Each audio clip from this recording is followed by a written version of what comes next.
Hi hello வணக்கம் friends.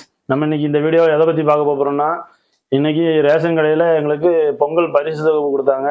அதில் என்னென்ன பொருள் கொடுத்தாங்க அப்படிங்கிறத பற்றி தான் பார்க்க போகிறோம். வாங்க வீடியோவில் போகலாம்.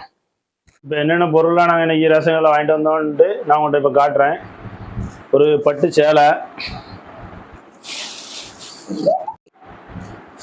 ஒரு 1.5 கிலோ சீனி, அதுக்கப்புறம் ஒரு 1.5 கிலோ பச்சரிசி, ஒரு முழு கரும்பு. இந்த வருஷத்துல எங்க வீட்டுக்கு வந்த கரும்பு இதுதான், கவர்மெண்ட்லேருந்து கொடுத்துருக்காங்க. உண்மையில போன வருஷம் கொண்டை கிண்டலும் சேர்ந்துருந்துச்சு, இந்த வாட்டி வரும்போது கொண்டையை பிச்சு போட்டு வந்திருக்காங்க என் தம்பி. ஆமாம், ஆனால் கரும்பு கொஞ்சம் நல்லா தான் இருக்குது. எப்படின்னா பக்கத்தில் இல்லாமல் கொஞ்சம் நல்லா நீளமாக கரும்பு சூப்பராக தான் இருக்குது. ஆமாம், ஆனால் என்ன கூட ஒரு 2-3 பொருள் கொடுத்துருந்தா கொஞ்சம் நல்லா இருந்திருக்கும்.